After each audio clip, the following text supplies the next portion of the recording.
这是我们从小到大的一些视频的节选。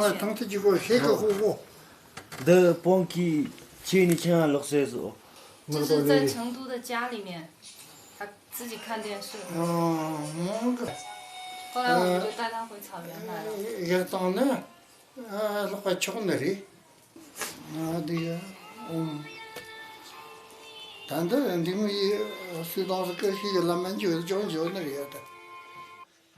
达扎活佛听了格林的不幸身世，观看了格林从小到大的部分影像，深受感动，还为格林念经祈福。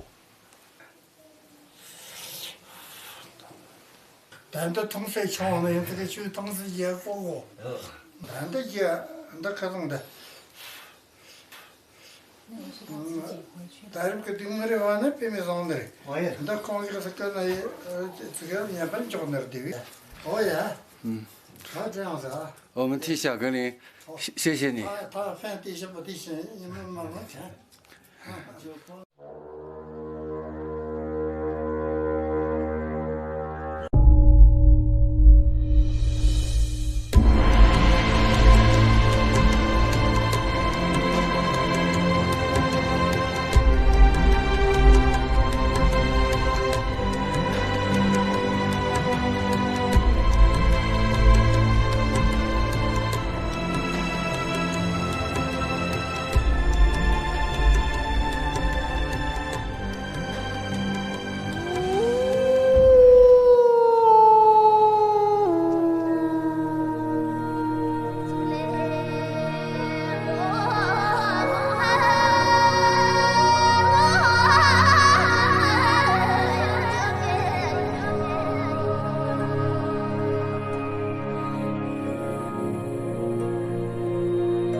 昨天张希跟我说，他说活佛发话了，以后凡是穿着野生动物皮毛的人，通通都不准进寺院。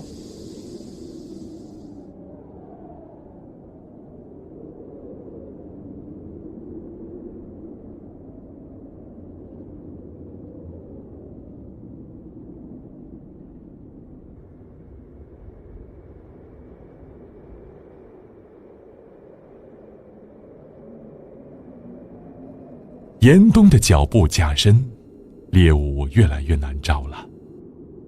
格林没日没夜地寻食，1-2天找不到吃的也是常有的事。实在饿坏了，就分吃点唯一他们的干粮。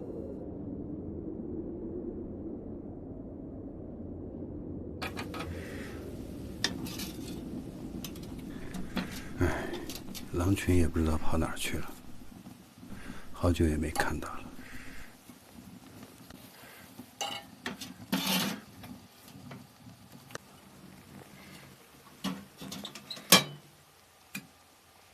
只剩一箱压缩饼干了，有干粮吊着就不错了。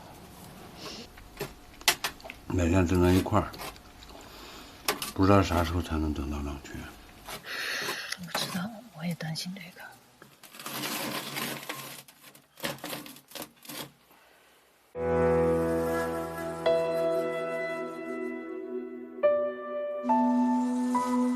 冬季，狼群集结是小格林回归的最佳时机。如果错过这个冬季，狼群再要接纳成年的格林几乎不可能了。如果不能重返狼群，格林的一生也就毁了。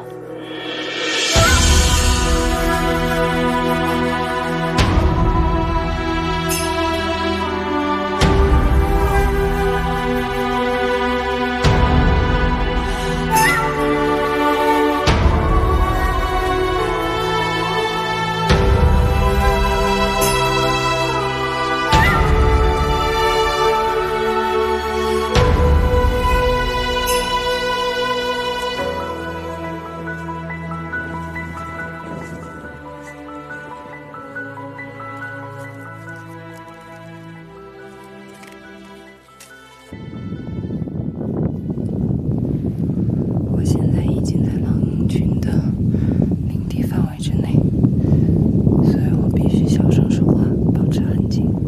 又发现狼洞了，原来他们搬到这儿来了。这个狼洞，人可以钻得进去。你不会是让我钻吧？看看这样我能拍的。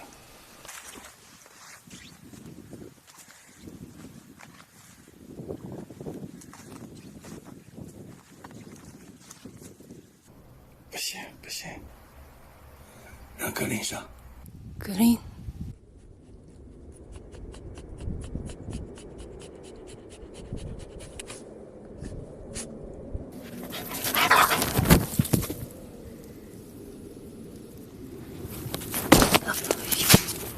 里面有东西。里面不会还有狼吧？这洞是穿的，那如果有狼，早就地遁了。他叼了个骨头出来。哎呀，真是吓死我了！他是这样子穿过去的。哎呦，那边还有他们吃剩的骨头。前山被那群放牛的人给占了，他们只有到后山来了。对，哦，说最近怎么看不到狼了？一个大白兔。哎，抢妈妈的，妈妈的，啊，妈妈这儿有。野狼哪有你吃的糖多呀？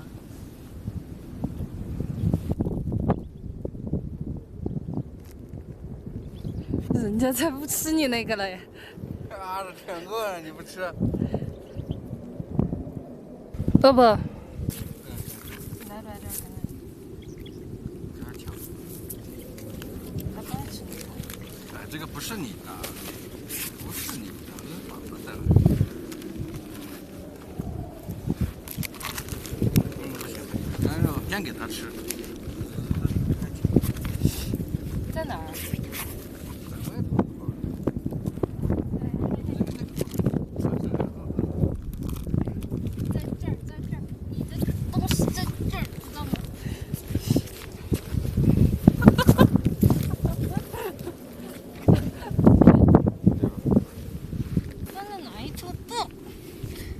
强盗！抢了一头走。哎，可以。也好的。你说这些狼群跑哪儿去了？吃点干肉就行了，说不定那一只正在暗处看着我们呢。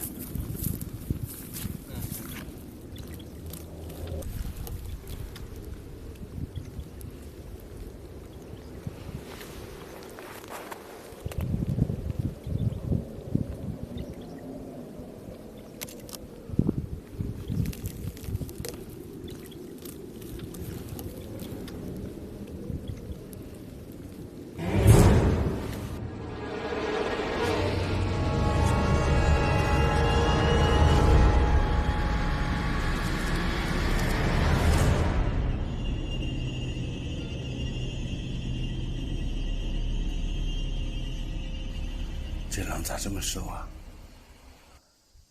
没吃的了呗。等到他们饿不过去的时候，就团结起来打牦牛了。反正横竖是死，狼也不会选择饿死的。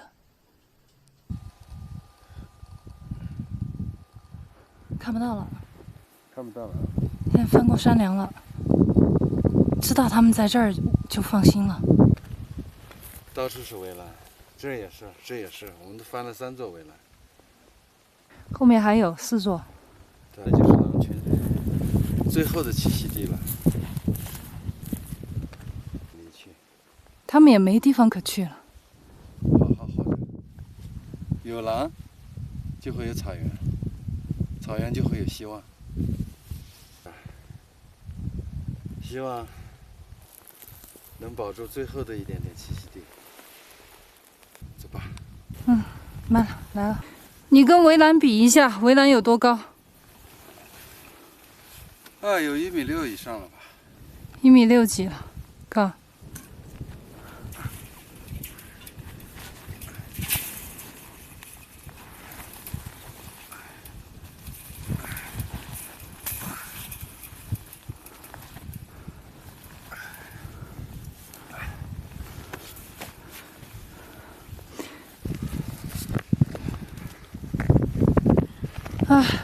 休息一下，累不累？好累呀！累坏了。饿得走不动了。你不要把我的脑袋压坏了。这样看起来你太牛了。前段时间，要不是那帮放牛的干扰，说不定格林就已经回去了。你看起来好像牛魔王啊！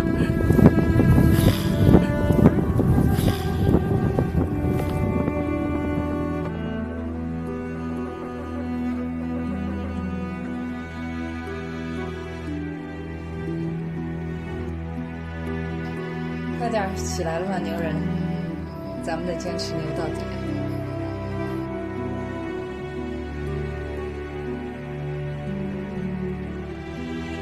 人在明处，狼在暗处。越是找狼，狼越跑得远。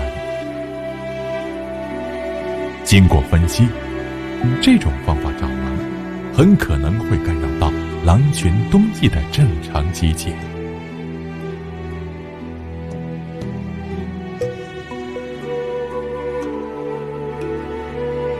为了不让野狼再产生怀疑，能顺利接纳格林，唯一和易峰决定转变策略，不再带领或跟随格林，而是让格林独自巡山狩猎，从而增加格林遇见野狼的可能性，也可以锻炼和提高格林的独立性。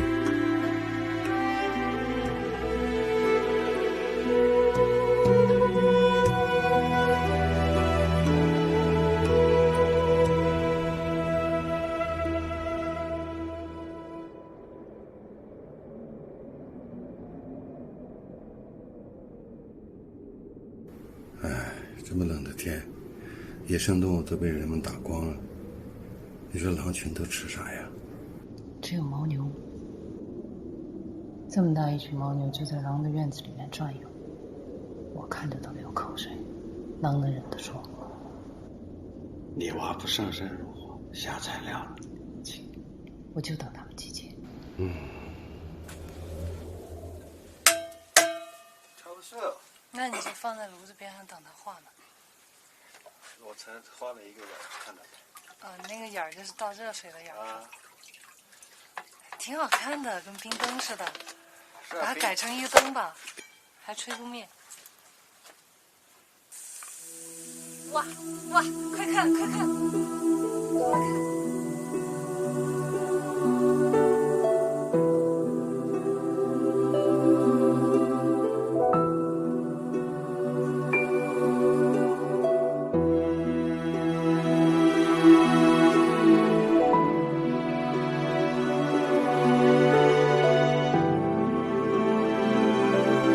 越是看不到希望的时候，越要让自己保持乐观的心态。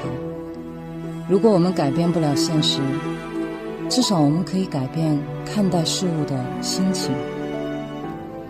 如果没有这些苦中作乐的时光，看不到平凡事物的美好一面，我们可能早就被日积月累的失望给击垮了。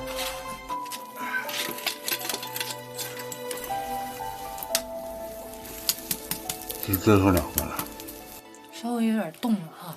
冻土豆才甜呢。好不好吃啊？好吃。牛粪壳土豆，这不是土豆，这是肉。不知道哥你找到吃了没有？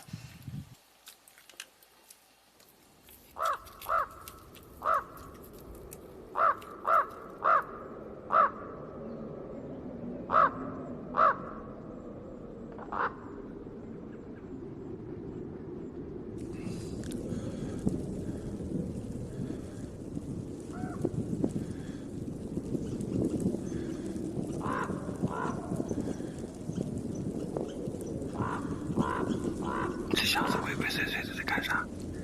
去看看。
你不会是要偷他的吧？这样不行，真的不行。被他发现怎么办？进屋再说，进屋再说。这样真的不好，哎，真的不好，这样要不得，真的不好。好了好了，你不要念了。哎，那个腿后面好像是被啃过哎，没问题吗？没问题。就一次，我跟他换一次。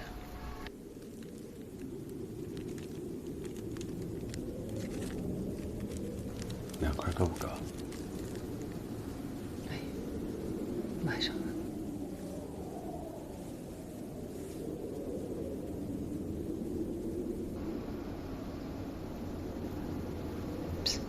回来了，回来了。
账，他找你算账来了，偷兔子的贼。哎呦，我只有一个压缩饼干了，这个可不是我干的啊，都是你妈的主意啊。别那么没担当嘛。以后还你一只更大的。把老爸的衣服穿走了。哎，怎么脱的？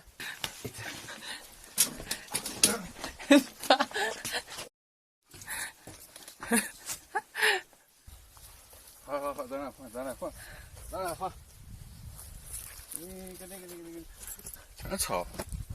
把你老爸的狼皮拿走了，穿上。要把你的衣服折腾的那个什么，给我。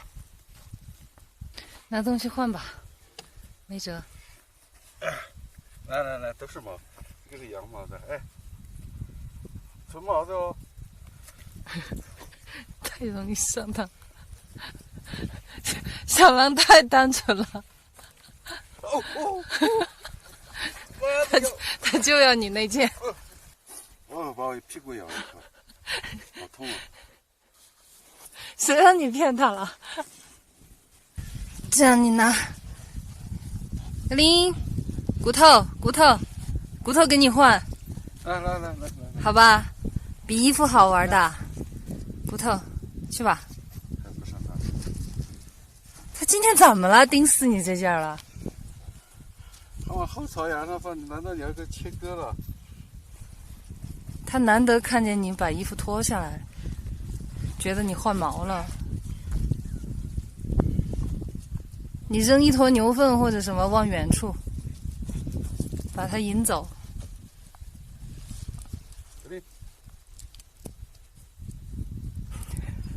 他不干，他不上当，因为你刚才骗了他，干脆你也在他屁股上咬一口嘛，这样你们俩就扯平了。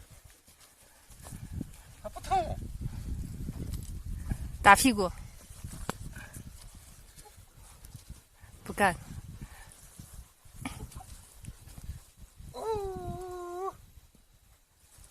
哎，终于走了，赶紧穿。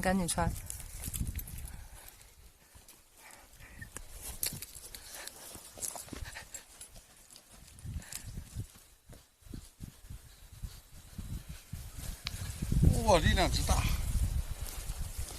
小时候我钓过狼，用老鼠钓狼。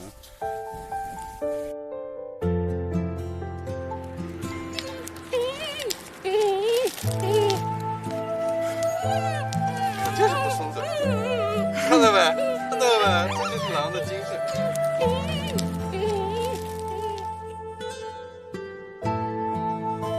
现在长大了，钓不动了。长得真快啊！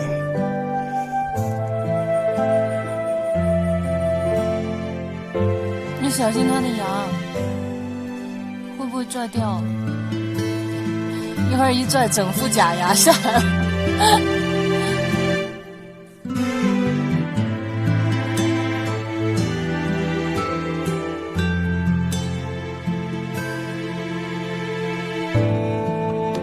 天刚刚亮，格林就已经出猎了。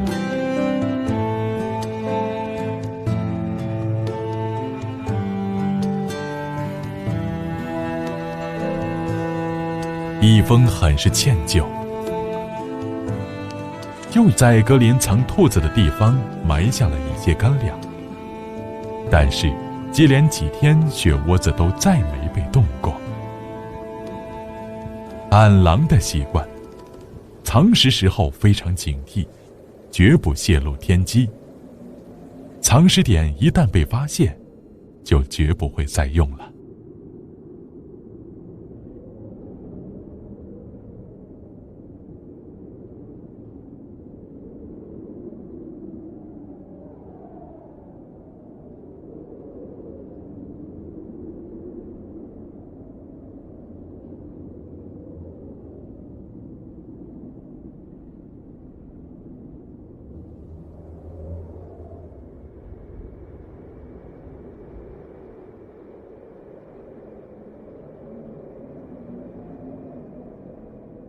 他还埋在老地方啊。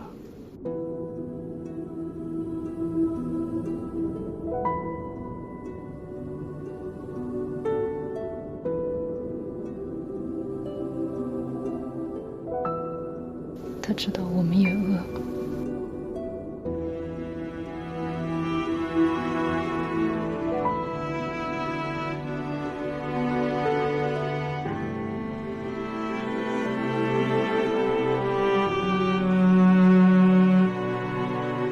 小时候他护食，你说他六亲不认，现在他自己都吃不饱，还要送食回来。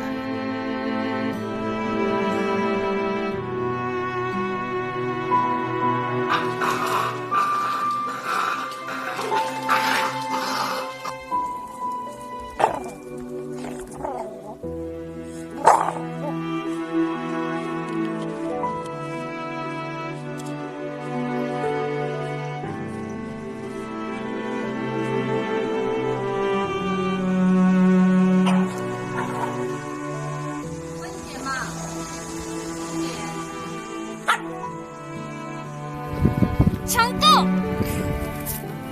强斗！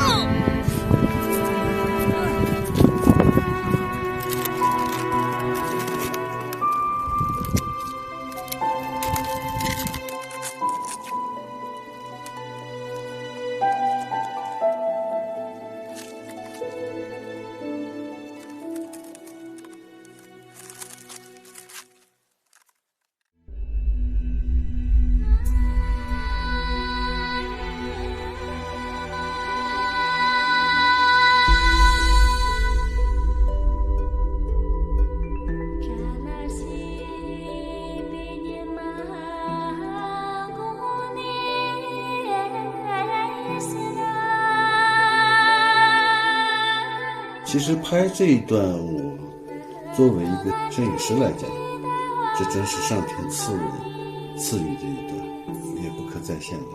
当时我是想拍一下月亮升起的一个镜头，当我架好机器拍的时候，这个时候我的焦是对在月亮上，月亮上面我就模模糊糊的看着，哎，怎么感觉月亮有影子？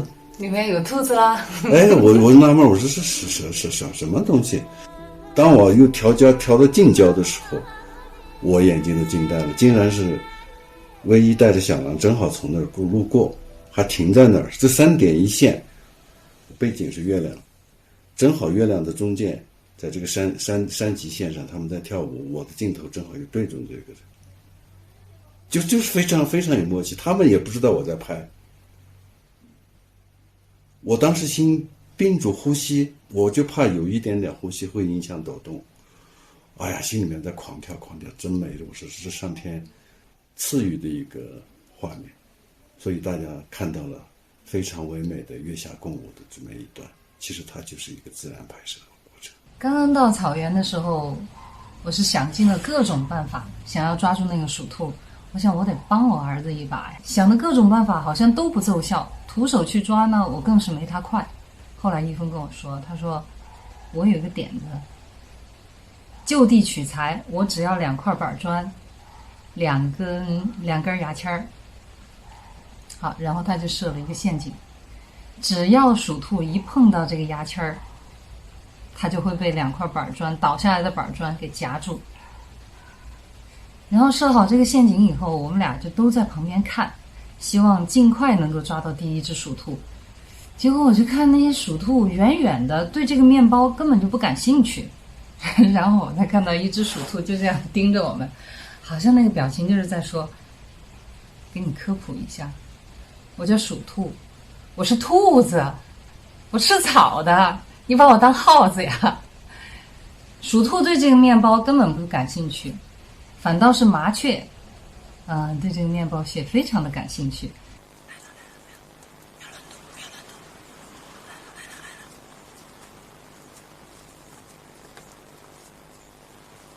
我们常说鸟为食亡，但是我发现我低估它们了，刚到草原就被麻雀给秒杀了。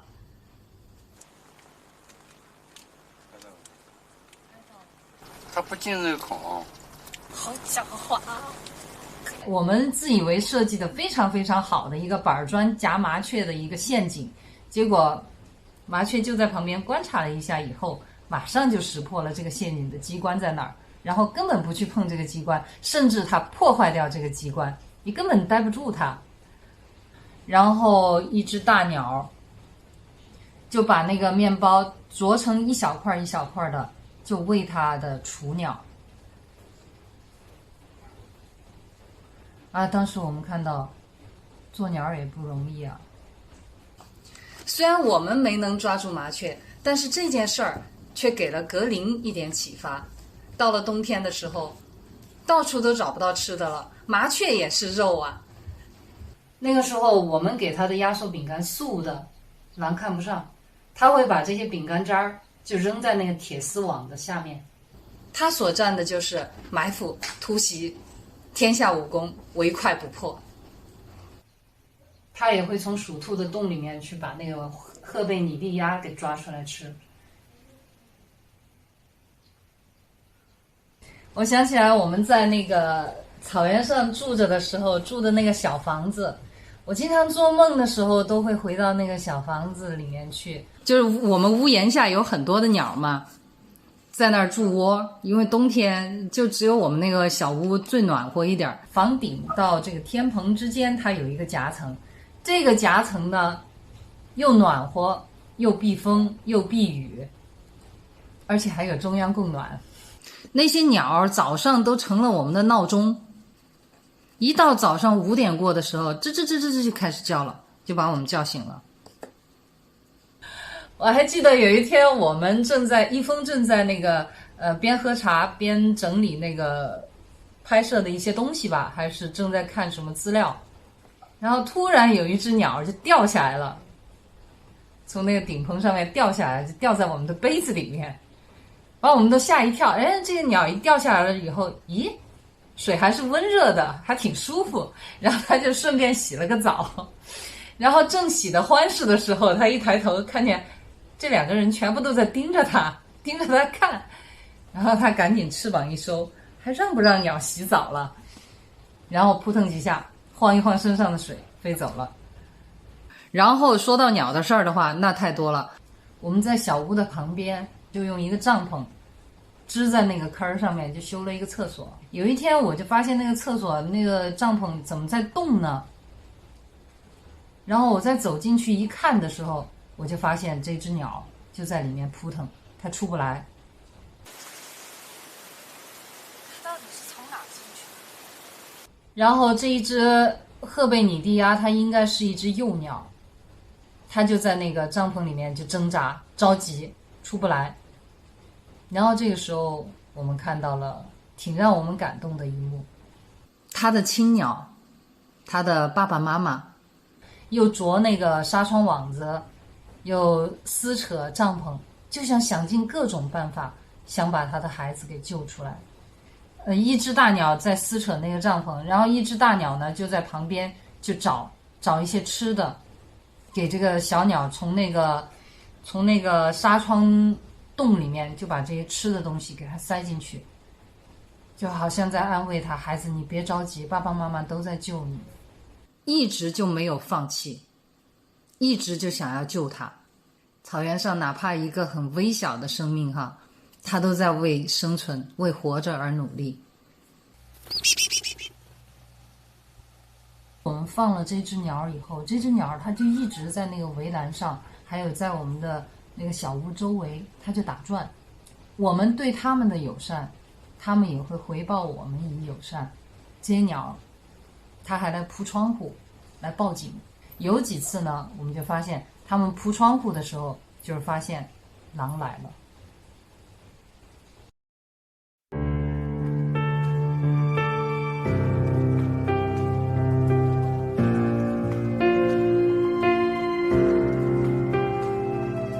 有人终将离开，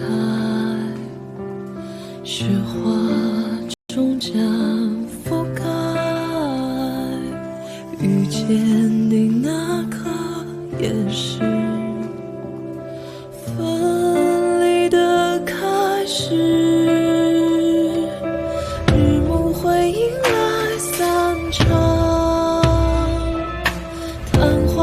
终将绽放，盛开那颗是消失的开始，遗憾堆积着莫忘。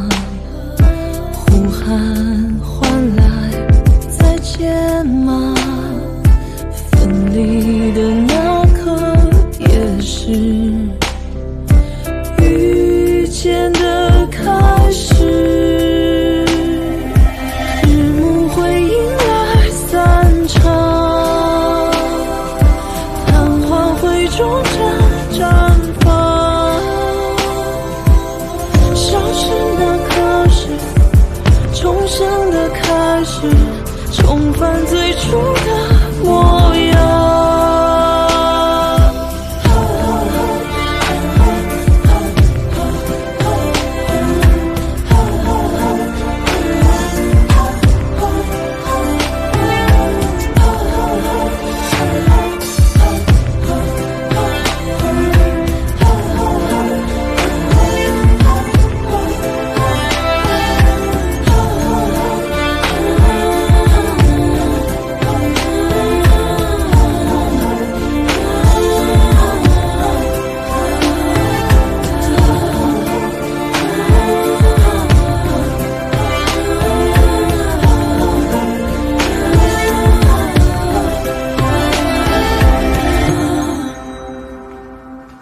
有人终将离开。